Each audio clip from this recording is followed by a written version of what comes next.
Chapter 7 Girls of Baldwin. So the treasure must be under that rock, said Annie. Right, said Jack. Now we just have to get back to the island. We'll show Capspawn where the treasure is. Then while all the pirates are digging, we'll sneak up to the treehouse and make a wish to go home, said Annie. Right, Jack poked his head out of the round window of the cabin. Capspawn, sir, he shouted. The pirate took up the cry. Capspawn, Capspawn. Hey, came a horrible voice. Capspawn stuck his ugly face through the window. His good eye glared at Jack. What do you want, Looper? We're ready to tell the truth, sir, said Jack. Go ahead, growled Capspawn. We know where the Captain Key's treasure was. Where? We can't just tell you. We have to show you, said Annie. Capspawn gave Annie and Jack a long, hard look. You need a rope, said Jack. A shovel, said Annie. Capspawn growled. Then he rolled at his men. Get some rope and shovel. Yay, Caps. Then throw this looper in the boat. We're going back to the island. Yay, Caps. Back into the rowboat. Jack saw a sky had grown even darker with clouds. The waves were bigger. The wind was howling. Girl of blowing, said Pinky. You'll see a gale if you don't catch me to go today. By thunder! Capspawn shouted. Row, dogs, row! The three pirate boats pulled away until the rowboat reached the island. They all peeled onto the shore. Capspawn grabbed Jack and Annie. Okay, Loopers, he said. Now show us where the treasure is. There, said Annie. She pointed to the black rock near the tip of the island. Under that rock, said Jack. Capspawn dragged Jack and Annie down the beach to the black rock. Get to work, Capspawn said to Pinky and Stinky. What about you? Said Annie. Me? Work? Capspawn chuckled. Jack gulped. How could they get away from him? Don't you think you should help your friends? He said. Capspawn gave Jack a horrible grin. Now, I'm going to hold you two till their treasure in my hand. Pink tied it. Dig, dog, stick. Pinky and Stinky tied their rope around the big rock. The wind howled. The two pirates pulled and pulled and pulled. They need help, said Jack. I'll let the dog to the work. Grow Capspawn. You're not very nice to them, said Annie. Who cares? Rolled Capspawn. Caps, we got it, shouted Pinky. They started pulling the rock across the sand. Now let's dig where the rock walks, said Jack. All of us. Capspawn ignored his suggestion. Dig, you dog, he shouted. Pinky and Stinky started to dig. Oh, the wind blew even harder. There was going to be a thunderstorm. Oh, I've got sand in my eyes, Pinky whined. Ow, my bite hurts, Stinky cried. Dig, shouted Capspawn. He held Jack and Annie with one hand. With the other, he pulled out the gold medallion. He tossed it all at the tall pirate. It fell into the hole. Dig for more of these, you swine, he said. Swat! Look, Annie said. Polly was back. She was sailing above them. Go back, she squawked. Stinky and Pinky looked up at the pirate. They squalled. Dig, shouted Capons. A big storm is coming, Cap, said Pinky. Go back, said Polly. The birds and omen, Caps, said Stinky. Dig, you dogs, cried Capons. Go back, squawked Polly. The bird warning us, shouted Pinky. We've got to get to the ship before it's too late. The two pirates threw down their shovels. They started running toward the rowboat. Mutineers, come back, shouted Capons. He dragged Jack and Annie down the beach and he dragged after his men. Stop! But the pirate kept running. They got to the rowboat and pushed it into the sea. Wait! Cried Capons. Pinky and Stinky jumped into the boat. They started rowing. Wait! Said Capons. Let go of Jack and Annie. He ran into the water. Wait, you dogs! He hauled himself into the rowboat. Then the three pirates disappeared into the spray of the wave. Go back, squawked Polly. She means us, said Annie. Just then the storm broke over the island. The wind howled. Rain filled in bucket. Let's go, cried Annie. Wait, I have to get the medallion, shouted Jack. He ran to the hole dug by the pirate. He looked down in it. Even in the dreary light, the medallion was shining. Big, fat raindrops were falling into the hole, washing away the sand. Jack saw a patch of wood. Then the rain cleared away more sand, and Jack saw the top of an old trunk. He started. It was the Captain Key's treasure chest. Hurry, Jack, cried Annie.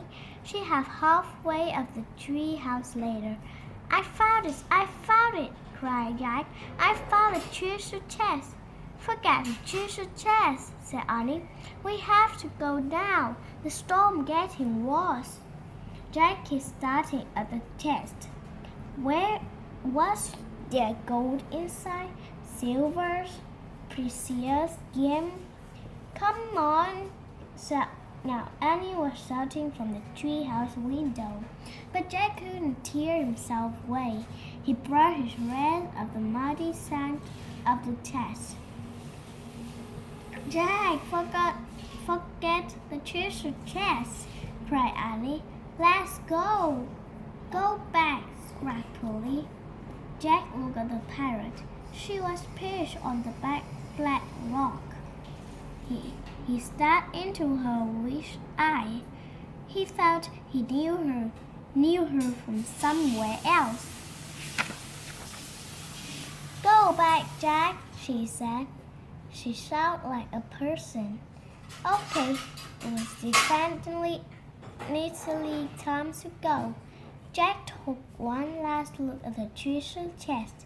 He clocked the gold medallion. Then he took off, running toward the treehouse. His sock and rain boots were still there. He quickly pulled the boots on. He shoved the sock into his backpack. The rope ladder was dancing wildly in the wind. Jack grabbed it. The ladder squat a Jack climbing. He was tossed his way and that, but he held on tight. At last he pulled himself into the treehouse. Let's go, he cried. Annie was already holding the Pennsylvania book. She pointed the picture of Frog Creek. I wish we could go there, she shouted. The wind was already blowing hard, but now it blew even harder. The treehouse started to spin. It spun faster and faster. Then everything was still, absolutely still. Chapter 9. The Mysterious Elm. Drip, drip. Jack opened his eyes. Rain was dripping from the leaf of the tree. They were back in Frog Creek. The rain was softer. The wind was gentler. The air was sweeter. Oh man, Jack sighed. That was close. He was still holding the gold medallion. Polly's gone, said Annie sadly. I was hoping she might come back with us. No magic creature has ever come back with us, said Jack. He pulled off his backpack. It was damp with rain and salt water. Jack took out the pirate book. He put it on the stack of books, on top of the dinosaur book, and the night book, and the mummy book. Then Jack put the gold medallion beside the bookmark with the letter M. Next, he went down into his knees and ran his finger over the shimmery M on the floor. He didn't find any M on the trip, he said. Or the ampersand, said Annie. Squawk, Polly, Annie cried. The parrot scurried into the treehouse. She perched on the stalk of the book. Polly looked struck at Jack. What are you doing here? He asked her. Slowly, Polly raised her bright green wings. They were bigger and bigger until they spread out like a hot green kite. Then, it's a great square of color. It's a blur of feather and light, in a flapping and stretching and screeching, a new being took shape. Polly was not a pirate any longer. In her place was an old woman, a beautiful old woman with long white hair and piercing eyes. She wore a green fur cap. She perched on the stalk of book, and she was very calm and very still. Neither Jack or Annie could speak. They were too amazed. Hello, Jack. Hello, Annie, the old woman said. My name is Morgan Le Fay. Chapter 10. Joshua again. Annie found her voice first. The ampersand, she whispered. Yes, I'm the ampersand, said Morgan. Where are you from? Asked Jack. Have you ever heard of King Arthur? Said Morgan. Jack nodded. Yeah, well, I am King Arthur's sister, said Morgan. You're from Camelot, said Jack. I read about Camelot. What did you read about me, Jack? Said Morgan. You're a witch. Morgan smiled. You can't believe everything you read, Jack. But are you a magician? Said Annie. Most call me an enchantress, but I'm also a librarian, said Morgan. A librarian? Said Annie. Yes, and I've come to the 20th century, your time, so collect books. You're lucky to be born in a town with so many books. For the Camelot Library? Asked Jack. Precisely, said Morgan. I travel in this treehouse to collect wood from many different places around the world, and from many different time periods. Did you find books here? Said Jack. Oh yes, many wonderful books. I want to borrow them for our Scorpius to copy. Did you put all the bookmarks in them? Said Jack. Yes, you see, I like the picture in the book. Sometimes I want to visit the scenes in the picture, so all the bookmark places I wish to go. How do you get there? Asked Annie. I placed a spell on the treehouse, said Morgan. So when I point to the picture and make a wish, the treehouse take me there. I think you dropped this in dinosaur time, said Jack. He handed the gold medallion to Morgan. Oh, thank you. I wonder where I lost it, she said. She put the medallion into a hide pocket in her cap. So can anybody work the spell? Asked Annie. Anybody who tried it? Oh dear, no, not just anybody, Morgan said. You two are the only one beside me to do it. No one else had even seen my treehouse before. It is invisible? Asked Annie. Yes, said Morgan. I had no idea it would ever be discovered. But then you two came along. Somehow you hooked right into the magic. How? Asked Jack. Well, for two reasons, I think, explained Morgan. First, Annie believed in magic, so she actually saw the treehouse, and her belief helped you to see it, Jack. Oh man, sighed Jack. Then you picked up a book, Jack, and because you love books so much, you caused my magic spell to work. Wow, said Annie. You can imagine my dismay when you start to take off for dinosaur time. I had to make very quick decision, and I decided who came along. Oh, so you were the pteranodon, said Annie. Morgan smiled. And the cat and the knight and Polly, said Annie.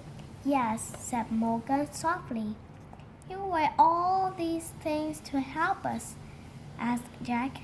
Yes, but I must go home now. The people in Camelot need my help. You're leaving? Whispered Jack. I'm afraid I must, said Morgan. She picked up Jack's backpack and handed it to him. Jack and Annie picked up their raincoat, and it had stopped raining. You won't forget us, will you? Asked Annie, as they put their raincoats on. Never, said Morgan. She smiled at both of them. You remind me too much of myself. I love the impossible, Annie, and you love knowledge, Jack. What better combination is there? Morgan leaned towards Annie's forehead gently, and then Jack's. She smiled. Goodbye, she said. Goodbye, said Annie and Jack. Annie left the treehouse first. Jack followed. They climbed down the road later for the last time. They stood below the oak tree and looked up. Morgan was looking out the window. Long white hair blew in the breeze. Suddenly the wind began to blow. The leaves began to shake. A loud whistling sound filled the air. Jack covered his ears and squeezed his eyes shut. Then everything was silent. Absolutely silent. Jack opened his eyes. The treehouse was gone. All gone. Absolutely gone. Annie and Jack stood a moment, staring up at the empty oak tree, listening to the silence. Annie sighed. Let's go, she said softly. Jack just nodded. He felt too sad to speak. As they started walking, he put his hand into the pocket. He felt something. Jack pulled out the gold medallion. Look, he saw. Hold Annie smiled. Morgan must have put it there, she said. But how? Magic, said Annie. I think it means she will come back. Jack smiled. He clutched the medallion as he and Annie talked up through the wet, sunny wood. As they walked, the sun shone through the woods, and all the wet leaves sparkled. Everything, in fact, was shining. Leaf branches, poodle, bushes, grass vines, white flowers, all glittered like jelly, or gleamed like gold. Annie had been right, thought Jack. Forget it. Treasure chest. They had treasure at home, a ton of it, everywhere. The end.